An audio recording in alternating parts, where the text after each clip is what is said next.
Muchas personas suelen pensar que el hecho de ser religioso es algo bueno. De hecho, yo estoy seguro que muchos aquí piensan eso. Que ser religioso es algo bueno, independientemente de la religión que uno profese. Debe ser mejor, piensan muchos, guiarse por principios espirituales, cualesquiera que sean, que ser dominados por nuestras pasiones y por nuestras inclinaciones pecaminosas. ¿No es así? Bueno, tal parece que el Señor Jesucristo no comparte esa opinión. Dirigiéndose a un grupo de líderes religiosos en su tiempo, en Mateo capítulo 21, versículo 31, Jesús les dijo que los publicanos y las rameras iban delante de ellos en el reino de los cielos. Y estos eran los dos grupos más despreciables en Israel en aquellos días. De hecho, cuando leemos los evangelios, una de las cosas que llaman nuestra atención es que las palabras más duras que Jesús pronunció durante su ministerio fueron dirigidas precisamente a los líderes religiosos de la nación, y más particularmente contra los escribas y fariseos. Así que de acuerdo a la evaluación de Jesús, la religiosidad puede ser un obstáculo mayor que el vicio para entrar en el reino de Dios.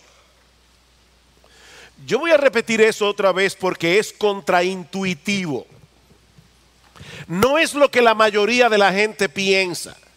La religiosidad, de acuerdo a la evaluación de Jesús, puede ser un obstáculo mayor que el vicio para entrar en el reino de Dios. Mi amigo, se puede ser religioso practicante, no simplemente un religioso nominal, no. Se puede ser religioso practicante, comportarse externamente como una persona moral y decente, tener una buena reputación delante de todo el mundo y no solo ir camino al infierno, sino estar arrastrando a otros con él.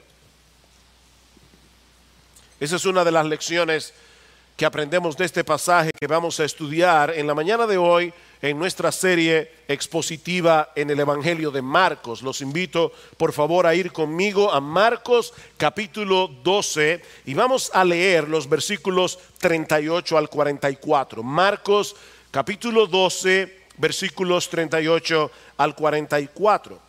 Y en su enseñanza les decía: cuidaos de los escribas, a quienes les gusta andar con vestiduras largas y aman los saludos respetuosos en las plazas, los primeros asientos en las sinagogas y los lugares de honor en los banquetes, que devoran las casas de las viudas y por las apariencias hacen largas oraciones.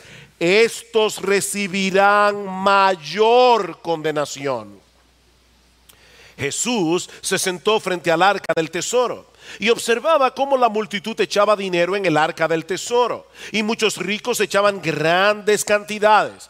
Y llegó una viuda pobre y echó 2 pequeñas monedas de cobre, o sea, un cuadrante, y llamando a sus discípulos les dijo: en verdad os digo que esta viuda pobre echó más que todos los contribuyentes al tesoro, porque todos ellos echaron de lo que les sobra, pero ella de su pobreza echó todo lo que poseía, todo lo que tenía para vivir. Nos encontramos en la semana final del ministerio de nuestro Señor Jesucristo, 3 días antes de su muerte en la cruz, y más particularmente el día martes de esa semana. Tenemos varias semanas en esa semana, y más particularmente en ese día. Jesús y los discípulos se encontraban en el templo de Jerusalén, que estaba repleto de gente, judíos que habían venido de todas partes a celebrar la fiesta de la Pascua. Y el Señor aprovecha la ocasión para dar una advertencia pública contra los escribas y fariseos. Y al mismo tiempo instruir a sus discípulos en privado, usando el ejemplo de una viuda pobre y desconocida. De manera que este pasaje nos presenta un contraste entre la falsa religiosidad y la verdadera devoción, que es, por cierto, el título de este mensaje. Un contraste que nos muestra la chocante realidad de que hay una gran diferencia entre ser una persona religiosa y ser un verdadero creyente. La falsa religiosidad versus la verdadera devoción. Veamos entonces en primer lugar la advertencia en el versículo 38. Dice que en su enseñanza Jesús les decía: cuidaos de los escribas. Cuidaos de los escribas. En el capítulo 23 del Evangelio de Mateo encontramos un recuento mucho más amplio de estas palabras de advertencia en contra de los escribas, solo que allí se incluye también a los fariseos, la secta religiosa a la que pertenecían la mayoría de los escribas. Ahora, mis hermanos, esto tiene que haber sido sumamente chocante para los judíos que estaban en el templo ese día escuchando a Jesús. Porque los escribas y fariseos no solo representaban lo mejor de la ortodoxia en Israel, sino también los que tomaban más en serio la ley moral de Dios. De hecho, los judíos solían decir: Moisés recibió la ley y se la dio a Josué. Josué recibió la ley y se la dio a los ancianos. Los ancianos recibieron la ley y se la dieron a los profetas. Los profetas recibieron la ley y se la dieron a los escribas. Se la dieron a los escribas. Estos hombres eran los expertos en las escrituras, los expertos en la ley de Dios. Estos hombres no solo tenían la responsabilidad de interpretar correctamente la ley de Dios, sino también de aplicarla en todas las áreas de la vida.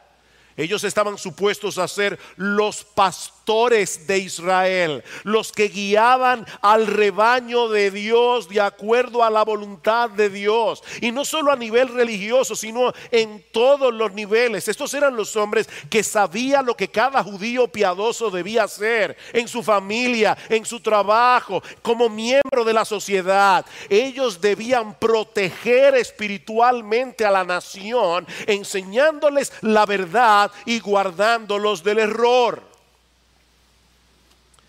Pero ahora Jesús advierte a sus discípulos y a toda esa multitud que estaba alrededor de él en el templo que se cuidaran de los escribas y los fariseos.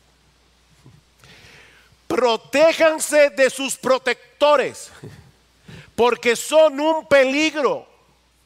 No solo se hacen daño a sí mismos, sino que también hacen daño a todos los que los siguen. Cuídense de estos hombres porque son dañinos, dice Jesús.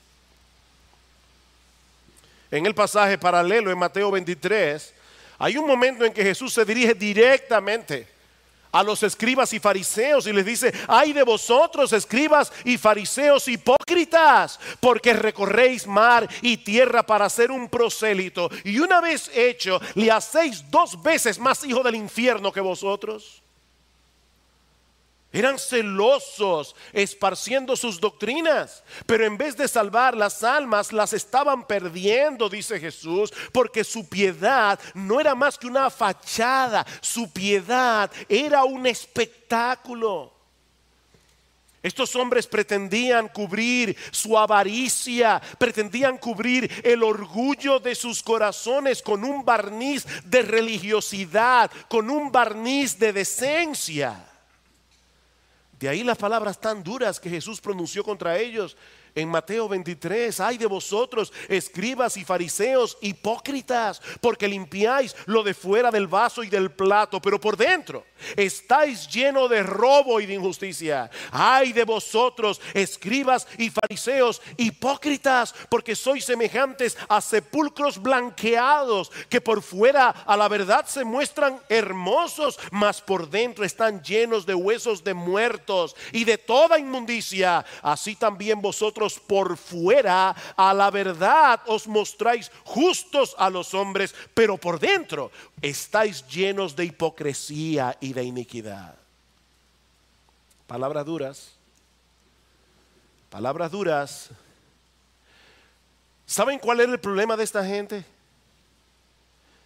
Que ellos estaban más atentos a lo que se veía por fuera.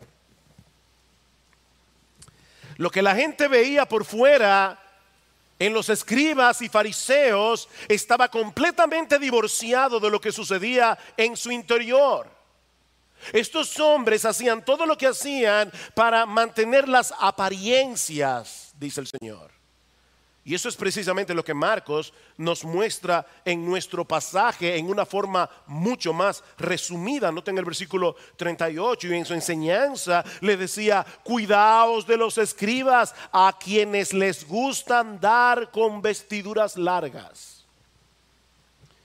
Y algunos pudieran pensar: ¿y cuál es el problema con esa moda? De hecho, ojalá que algunas anden con vestiduras más largas. ¿Cuál es el problema? No, el problema no estaba en la ropa larga en sí misma, no. El problema estaba en la motivación con que ellos lo hacían. En el capítulo 15 del libro de Números, y no tienen que buscarlo, pero en el capítulo 15 del libro de Números, Dios ordenó al pueblo de Israel que se hicieran unas franjas o flecos con un cordón azul en el borde de sus vestidos, y cito aquí versículo 39, para que cuando lo veáis os acordéis de todos los mandamientos del Señor, a fin de que los cumpláis. Era un recordatorio de que ellos eran el pueblo de Dios y que debían guardar sus mandamientos. Pero andando el tiempo, algunos convirtieron esos flecos en símbolos de piedad, y cada vez los hacían más y más largos, para dar la impresión de que eran más santos que todos los demás. Dice en Mateo capítulo 23 versículo 5 que los escribas y fariseos alargaban los flecos de su manto. Alargaban los famosos flecos.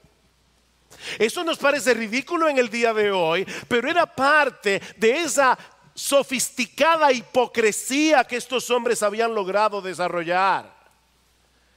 También amaban los saludos respetuosos en las plazas, dice Marcos al final del versículo 38. Y otra vez, no hay ningún problema en intercambiar saludos con la gente en los lugares públicos. Esa es una buena práctica social.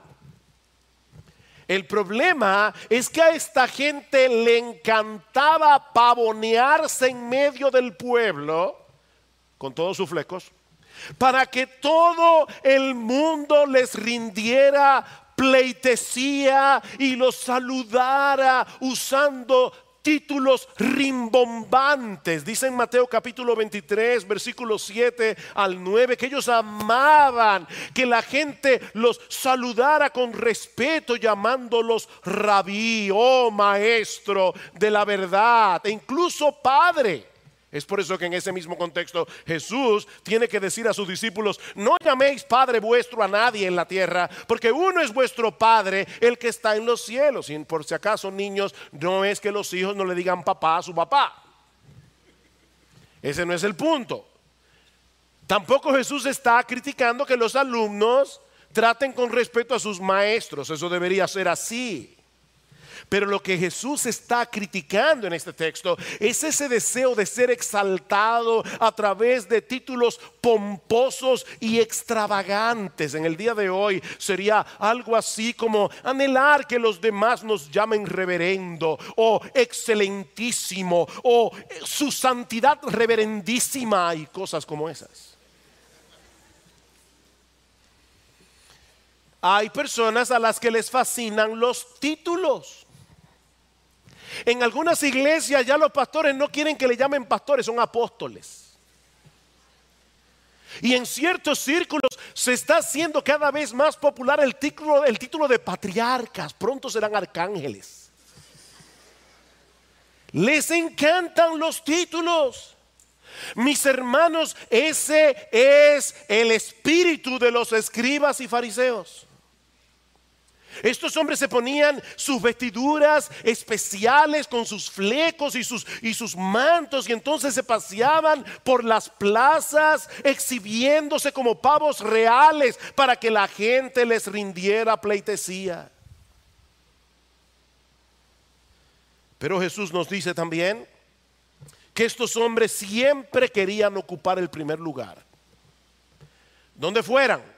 Dice en el versículo 39, ellos aman los primeros asientos en las sinagogas y los lugares de honor en los banquetes. Y de nuevo, no hay ningún problema, por si acaso los que están sentados en estas filas de aquí, no hay ningún problema en que algunos quieran sentarse delante en la iglesia, en el culto de adoración, para evitar las distracciones. De hecho, en todos los edificios en los que nosotros nos hemos congregado como iglesia, a través de toda su historia, yo siempre he querido sentarme delante con mi familia.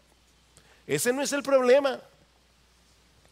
Pero eso no es lo que Jesús está condenando aquí. Lo que Él está condenando es ese deseo de estar en los lugares más visibles en la sinagoga, o estar más cerca del anfitrión cuando los invitaban a un banquete. Donde quiera que iban, ellos querían ser el centro de atención. Donde quiera que iban, querían estar en una plataforma donde todos pudieran ver que ellos no eran como los demás, ellos eran especiales. Pero quizás la característica más odiosa de esta gente es lo que Jesús dice en el versículo 40: que devoran las casas de las viudas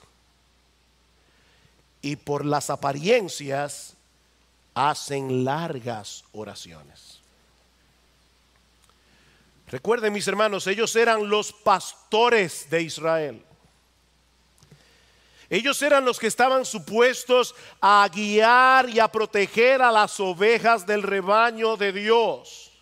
Pero en cambio estaban actuando como lobos, dice el Señor.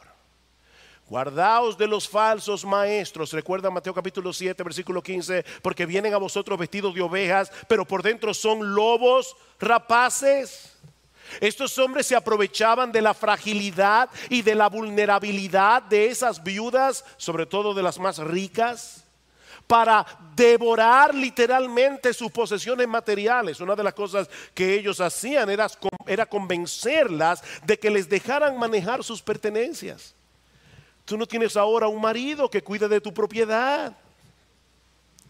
Después de todo, ¿en qué mejores manos podían estar? Ellos conocían muy bien la ley de Dios. Los escribas eran los abogados de aquellos días en Israel, y para colmo eran un dechado de virtud y de piedad, como podía verse claramente a través de sus largas oraciones. Pero al final se las ingeniaban para dejarlas sin nada. Devoran las casas de las viudas. Estos hombres se disfrazaban de ovejas para ocultar su rapacidad. Eran lobos.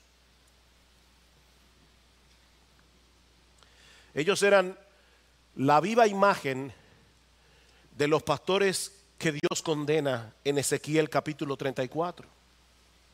Ay de los pastores de Israel que se apacientan a sí mismos.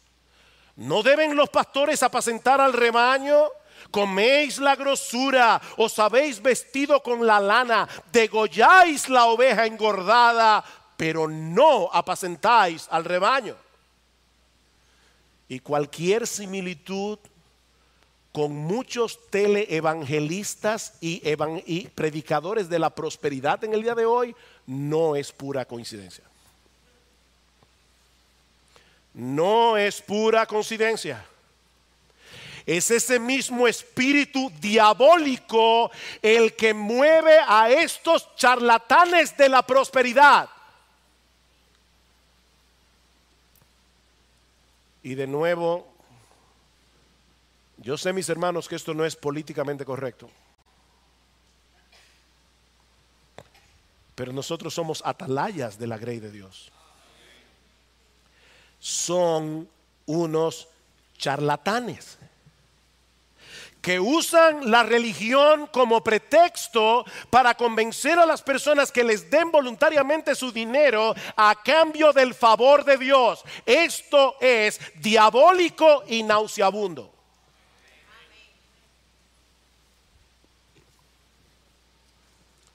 Es una especie de lotería divina. Mientras más dinero das, más oportunidades tienes de ganar. Gloria Copeland, una famosa autora y conferencista internacional de este movimiento, dijo una vez: usted tiene derecho a la prosperidad, Jesús pagó por ella. Oh. Y por supuesto, mientras mayor sea la siembra, mayor será la cosecha.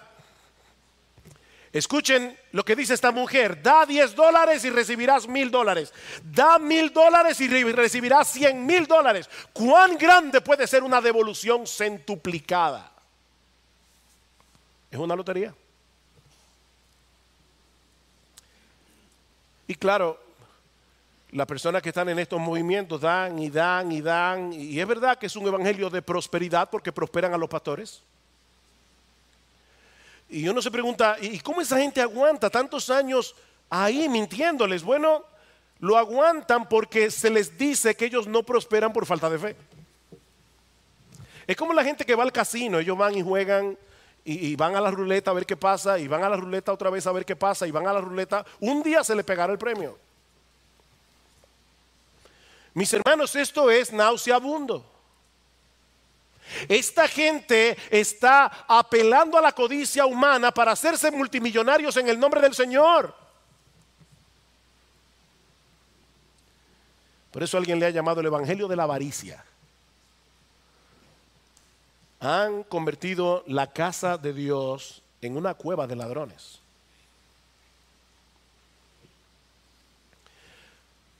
Ahora, ese no es su mayor problema. El mayor problema de esta gente, ¿saben cuál es? Que están distorsionando el mensaje del evangelio. Ese es el mayor problema. Cristo no vino al mundo para que todos sus hijos anden en un Rolls Royce, o para que ninguno se enferme. No, Él vino a salvarnos de nuestros pecados, incluyendo el pecado de la avaricia, incluyendo el pecado del orgullo. Él vino a reconciliarnos con Dios.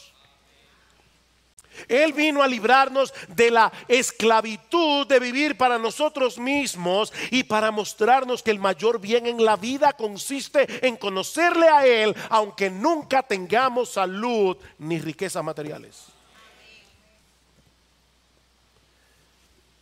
Tenerle a Él como nuestro Señor y Salvador es suficiente. Es suficiente. Es tener a Cristo. Es tener a Cristo. Pero estos supuestos evangelistas hacen de Dios un medio para lograr un fin mayor, la prosperidad material. Decía uno de estos famosos evangelistas, entre comillas: pocas personas saben hoy que pueden escribir su propia orden de compra a Dios. ¿Oyeron eso? Dios es un muchacho demandado. Pocas personas saben hoy. Otro llegó a decir, esto es una barbaridad: yo puedo mandarle a Dios que cambie los billetes de $1 por billetes de 20. Y la gente lo cree. Y la gente lo cree. Esas iglesias están repletas de gente. si es que se le puede llamar a iglesias, a esas sinagogas de Satanás. Porque son sinagogas de Satanás. Es tal la distorsión de este supuesto evangelio que Dios ha llegado a ser para ellos como una especie de mesero celestial, siempre dispuesto a obedecer nuestras órdenes y a complacer nuestros caprichos. Esto es una locura.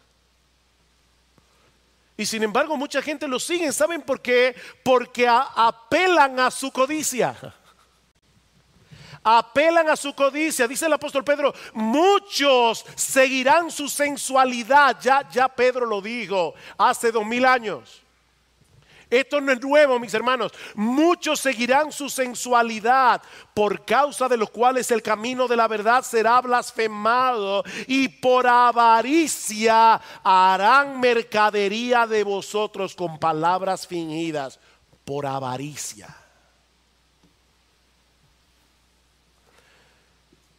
Déjenme confesarles algo, y de verdad delante de Dios lo digo con vergüenza. Yo nunca me he arrepentido del evangelio.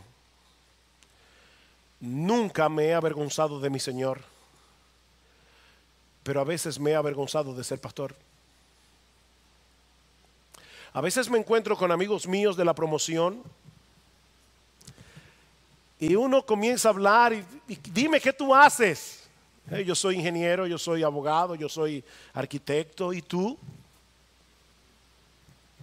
De verdad, a veces me cuesta trabajo decir soy pastor. Porque yo sé la imagen que ellos tienen en su mente de lo que es un pastor. Me avergüenza mi vergüenza. Pero si Dios la conoce, ¿por qué no se lo voy a decir a ustedes?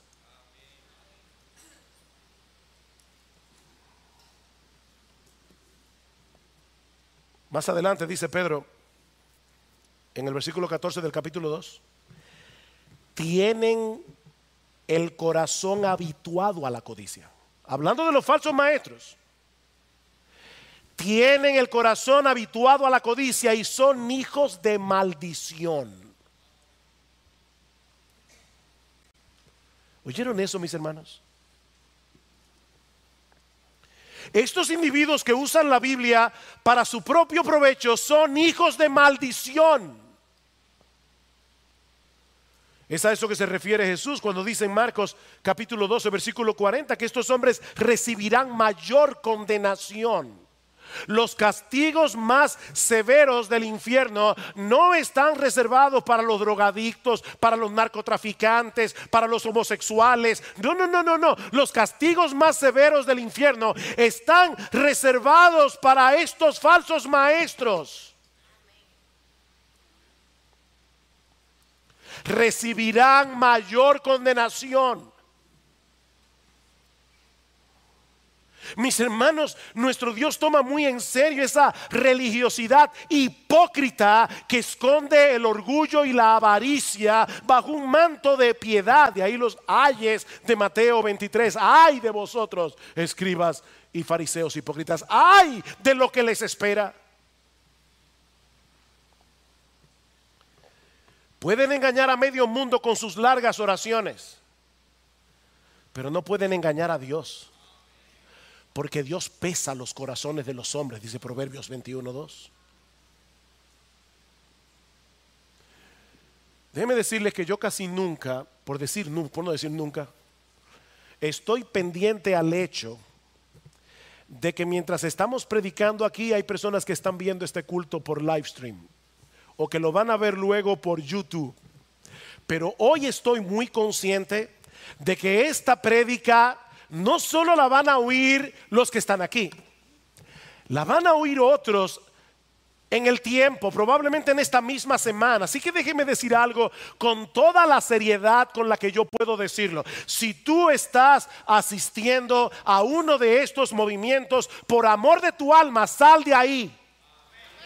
Sal de ahí. Huye por tu vida. Estos hombres son dañinos, no solo porque son un peligro para tus bienes, es porque son un peligro para tu alma.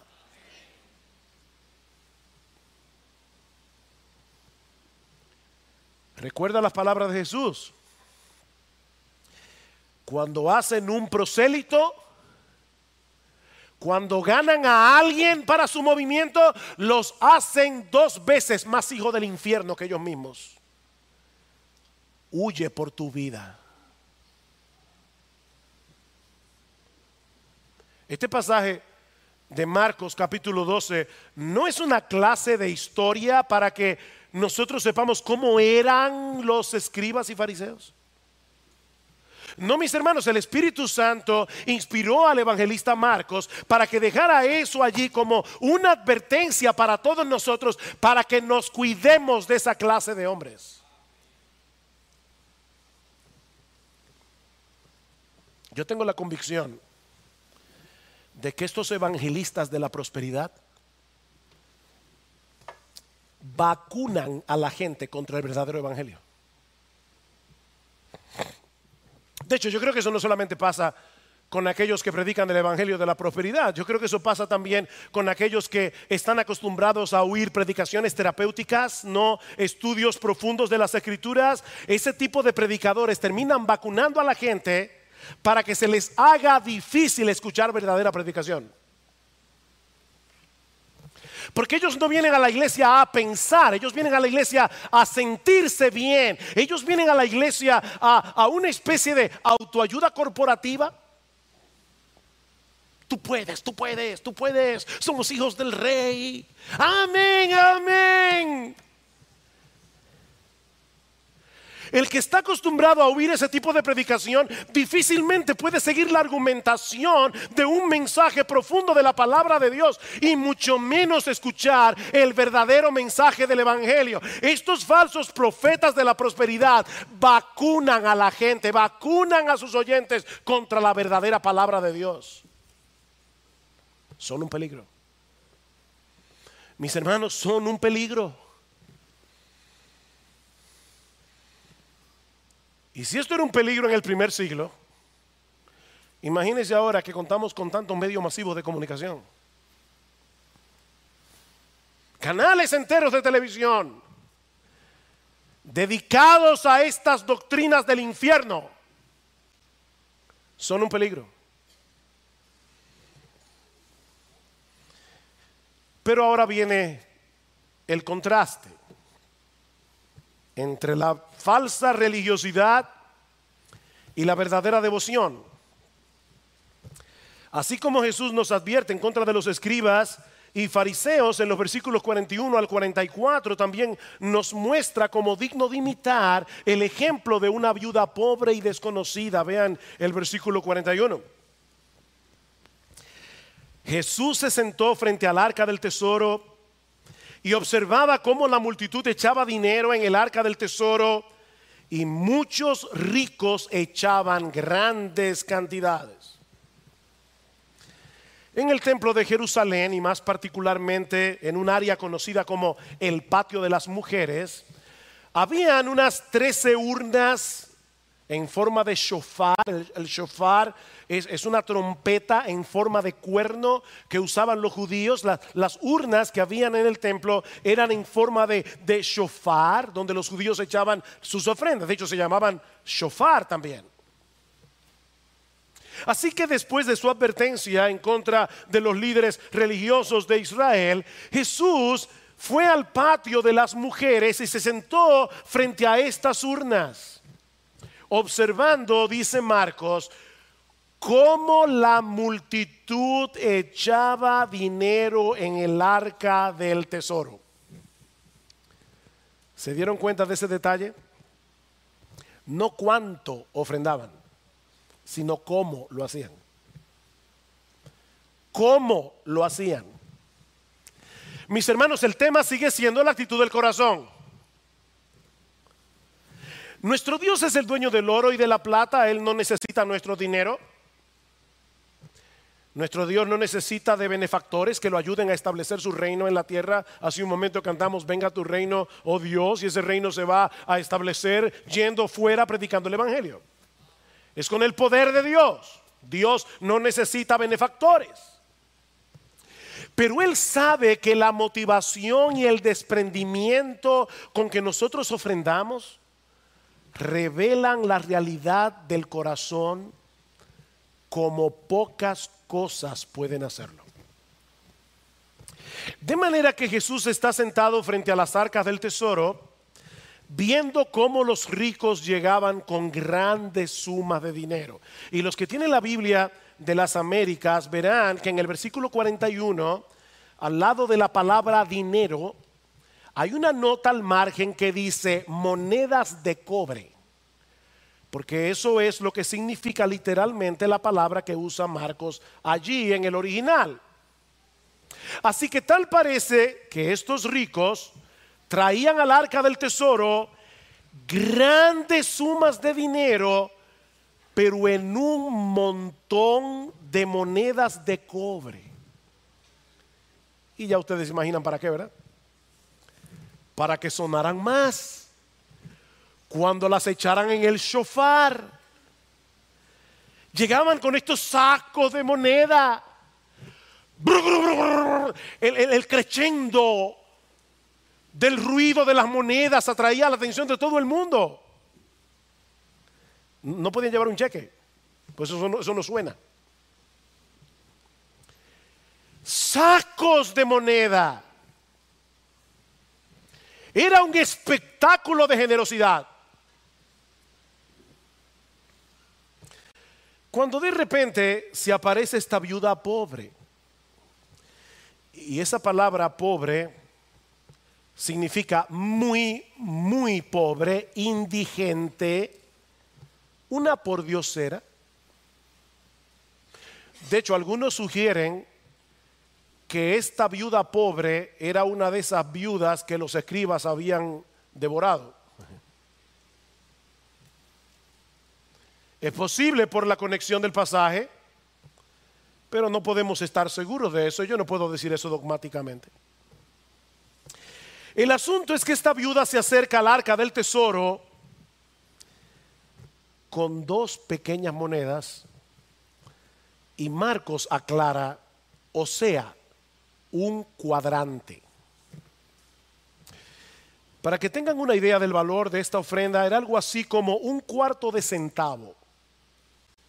Los jóvenes aquí quizás en su vida han visto un centavo, y mucho menos saben que en República Dominicana le llamábamos chele. Bueno, es un cuarto de chele, un cuarto de centavo. Era la moneda más pequeña que se usaba en el sistema monetario de los romanos. Era tan liviana que prácticamente no producía sonido cuando caía en el fondo del arca. Así que imagínense el contraste, ¿verdad? Los ricos acercándose. Voy a ofrendar con su saco de moneda.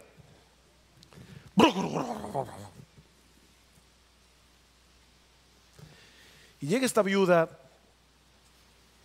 con dos monedas en la mano que apenas se veían en la palma de su mano. No había nada de espectacular en la ofrenda de esta viuda. Era totalmente insignificante para todo el mundo, menos para Jesús.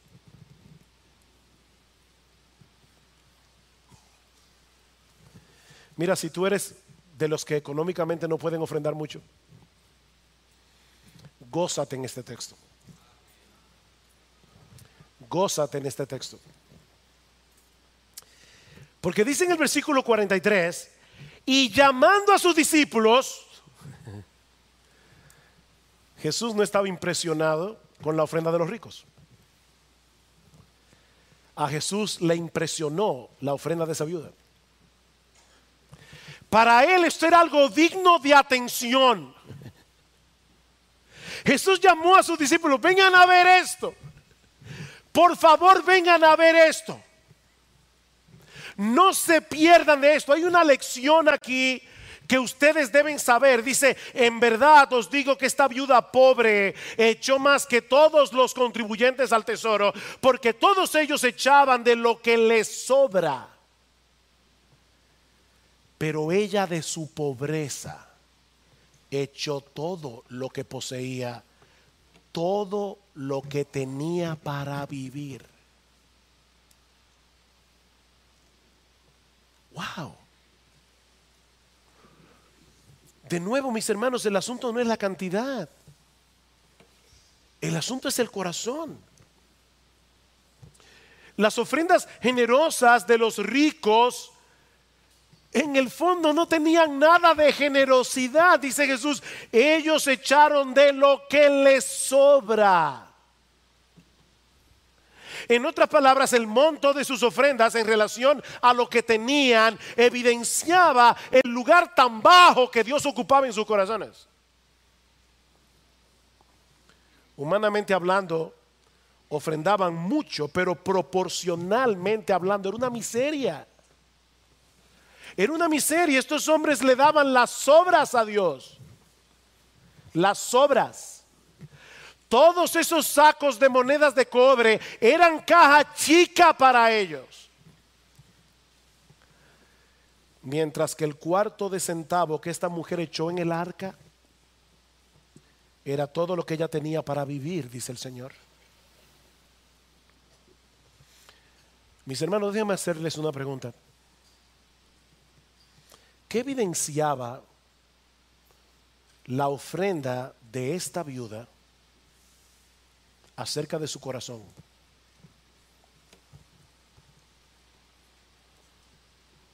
¿Qué evidenciaba la ofrenda de esta viuda? ¿Saben lo que evidenciaba? Por lo menos tres cosas: que Dios era su verdadero tesoro, que su gratitud hacia Dios era inmensa y que ella dependía enteramente de Él. Esta mujer echó esa ofrenda porque Dios era su verdadero tesoro, porque su gratitud hacia Dios era inmensa y porque ella confiaba en Dios. No es la ofrenda en sí misma lo que Jesús está exaltando aquí. No, es el corazón de esta mujer. Ella no tuvo problemas en dar todo lo que tenía, muy probablemente porque ella conocía el Antiguo Testamento, porque ella sabía que una y otra vez Dios se presenta en el Antiguo Testamento como el padre de los huérfanos y como el Dios de las viudas. Yo soy el Dios de las viudas. Y ella creía eso. Ella creía eso. He ahí, mis hermanos, el contraste entre la falsa religiosidad y la verdadera devoción. La falsa religiosidad personificada en los escribas y fariseos, la verdadera devoción a Cristo, la verdadera devoción a Dios, ejemplificada en la ofrenda de esta mujer. La falsa religiosidad surge de un corazón orgulloso, soberbio, que oculta en un manto de piedad el deseo de llamar la atención sobre nosotros mismos. La verdadera devoción es el producto de un corazón humilde, creyente y agradecido. Corazón humilde, un corazón creyente, un corazón agradecido.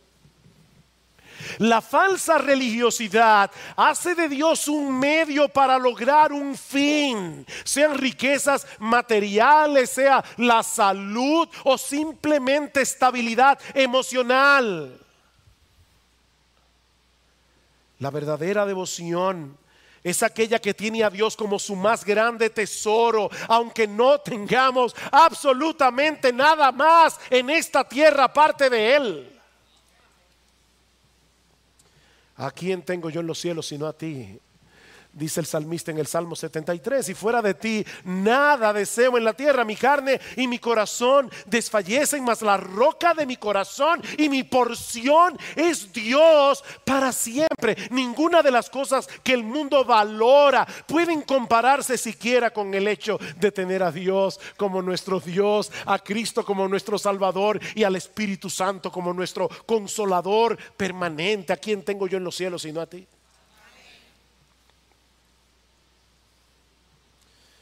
La falsa religiosidad le da a Dios lo que nos sobra, la sobra de nuestro tiempo, la sobra de nuestros bienes, la sobra de nuestras capacidades, la sobra de nuestras energías. La verdadera devoción se entrega por entero a Dios para que Él haga con nosotros y con lo nuestro lo que Él quiera. Lo que Él quiera. ¿A quién enviaré? ¿Y quién irá por nosotros? Heme aquí, Señor, envíame a mí. Isaías capítulo 6. Ni siquiera se molestó en preguntarle: Señor, ¿y para ir a dónde? ¿Hacer qué? No, ¿a quién enviaré? ¿Y quién irá por nosotros? Heme aquí, Señor, incondicionalmente. Tú eres mi Dios. Yo confío en ti. Heme aquí, envíame a mí. Eso es verdadera devoción. La falsa religiosidad se caracteriza por un corazón descontento y amargado ante las providencias difíciles de la vida. Cuando las cosas no están saliendo como yo quiero que salgan. La verdadera devoción, dice como Pablo en Efesios capítulo 4, Filipenses, capítulo 4, versículo 11: he aprendido a contentarme cualquiera que sea mi situación. Yo sé vivir humildemente, yo sé tener abundancia. En todo y por todo estoy enseñado, así para estar saciado como para tener hambre, así para tener abundancia como para padecer necesidad. Yo todo lo puedo en Cristo que me fortalece. Eso es verdadera devoción. Lo que tú quieras, Señor. Me encanta un poema escrito por alguien que yo no estoy seguro de que haya sido creyente. Una de esas místicas del siglo de oro español. Pero hay una línea que dice en uno de sus poemas: vuestra soy, para vos nací, ¿qué mandáis hacer de mí? ¿Qué mandáis hacer de mí?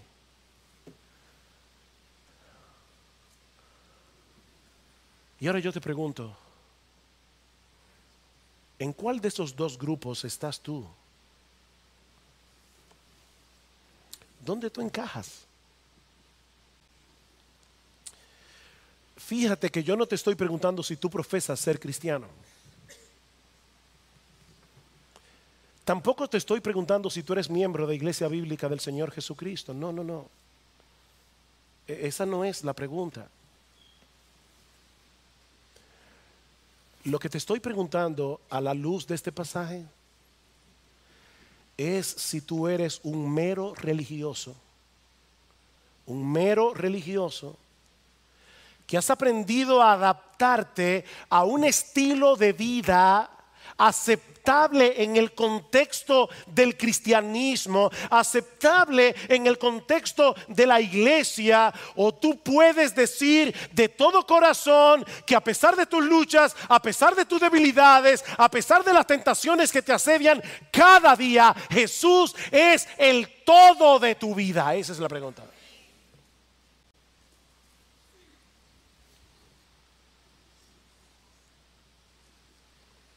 Hay algo que llamó poderosamente mi atención estudiando ese pasaje. Muchas cosas me llamaron la atención. Pero una de las cosas que llamó mi atención es el hecho de que esta viuda hizo todo lo que hizo antes de la cruz. Cristo no había muerto. Lo que quiero decir con esto es que nosotros tenemos una fe mejor informada que la fe de ella. Ahora nosotros sabemos que 3 días después de ese encuentro de Jesús en el templo de Jerusalén, nuestro Señor Jesucristo dio su vida en el Calvario para salvar a pecadores como tú y como yo. Nuestra devoción y entrega a nuestro bendito, precioso Señor y Salvador debe ser proporcional a lo que Él hizo. Y Él no entregó parte de su vida. Él se entregó por entero para salvarnos.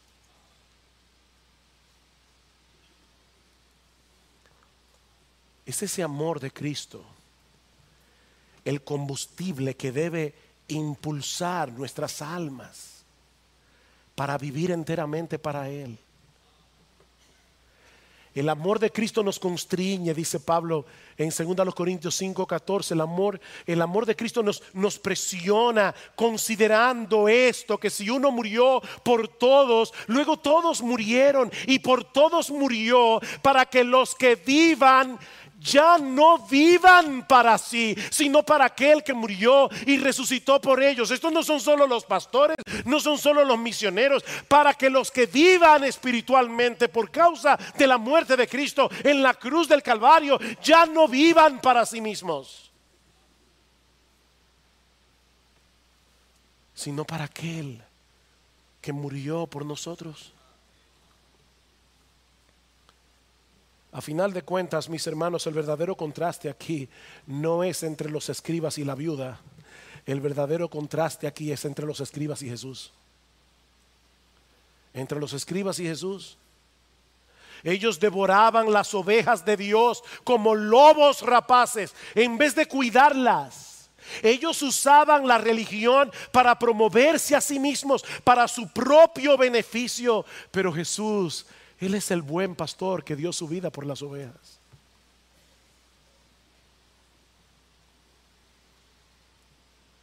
Y yo te pregunto una vez más, ¿es evidente para las personas que te rodean que Jesús es la pasión de tu vida?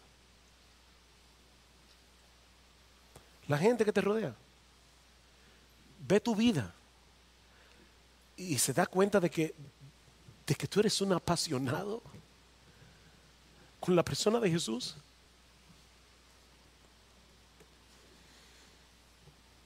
Que tú te has entregado por entero a Él para que Él haga de tu vida lo que Él quiera.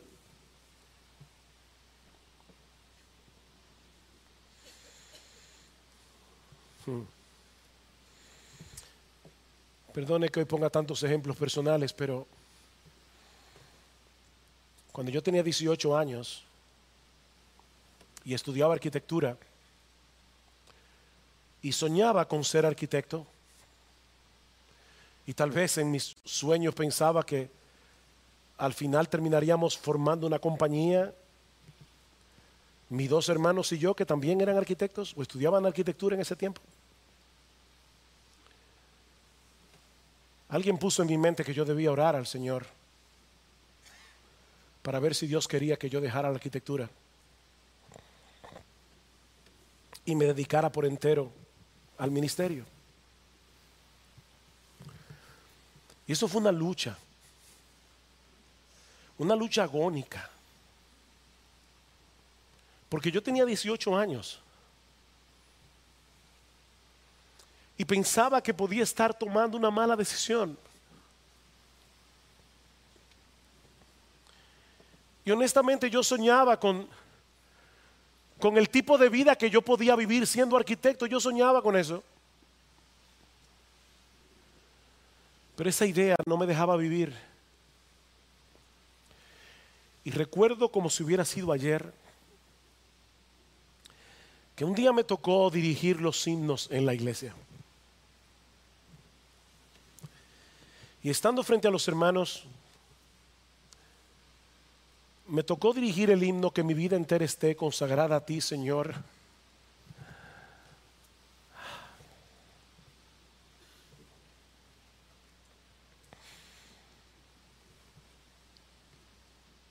Yo comencé a llorar en el púlpito.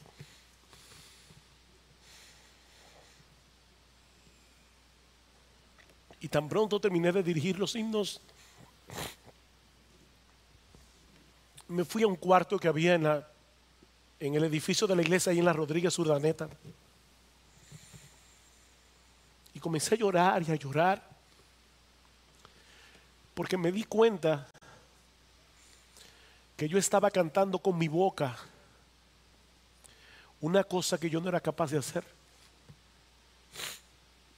No, yo no podía darle a Cristo toda mi vida en ese momento para que Él hiciera conmigo lo que quisiera. Pero esa noche Dios usó ese himno para quebrar los ídolos de mi corazón.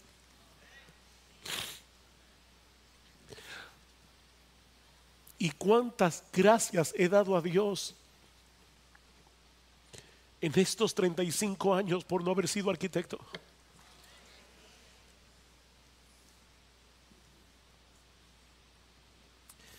Mis hermanos, pidamos a Dios en oración que destruya los ídolos de nuestro corazón, que todos tenemos, yo los tengo también, que puedan estar estorbando nuestra pasión y devoción por Cristo.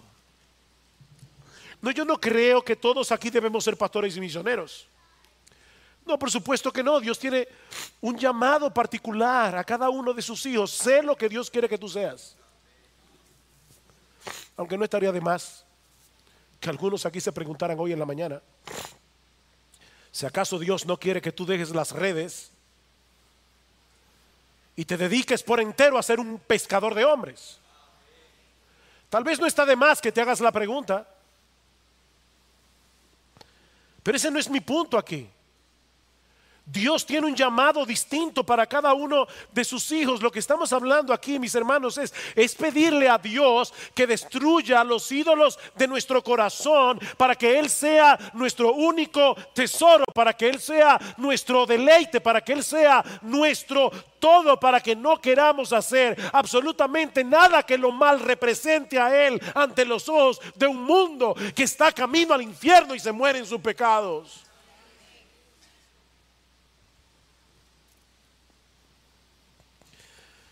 La verdadera devoción no se manifiesta necesariamente entregando de manera literal todos nuestros bienes materiales, pero sí poniendo toda nuestra vida a su disposición para que Él haga con nosotros y con lo nuestro lo que Él quiera.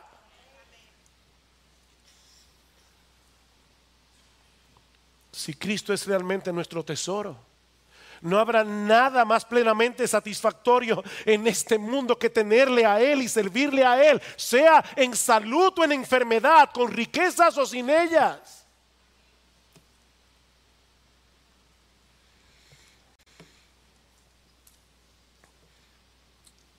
Esta semana, una de las hermanas que estaba tomando el entrenamiento en consejería, y le pedí permiso para citar esto, envió a nuestro grupo de parejas en WhatsApp una frase que uno de los expositores repitió varias veces durante el curso: quiero dar gloria a Dios con mi vida más de lo que deseo respirar.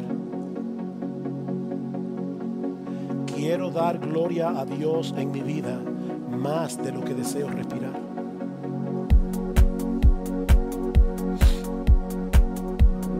Tú puedes decir eso con sinceridad de corazón. Si no es así, yo te invito en esta mañana a que arregles tus cuentas con Dios, viniendo a Cristo en arrepentimiento y fe. Él entregó su vida en una cruz para que pecadores culpables pudieran ser absueltos en el tribunal de Dios, porque alguien autorizado pagó completamente nuestra deuda. Pero debes confiar enteramente, únicamente en Él y en su obra de redención para ser salvo. Pecados serán perdonados.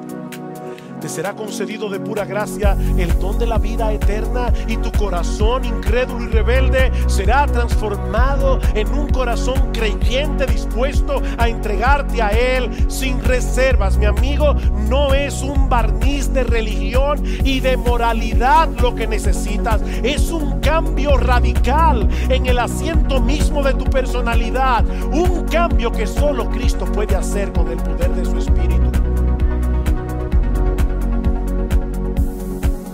Pídele a Él que te conceda un nuevo corazón. Pídele que perdone tus pecados, porque Él ha prometido derramar gracia y salvación sobre todos aquellos que vienen humillados ante el trono de la gracia. Oh, que el Señor bendiga su palabra hoy, obrando poderosamente en creyentes e incrédulos, no solo para que muchos puedan venir de la muerte a la vida, sino para traer pasión por Cristo en aquellos que hoy están padeciendo de tibieza espiritual.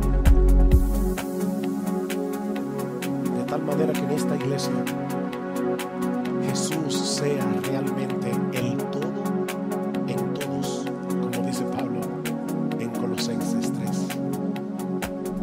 Oh, que Jesús sea el todo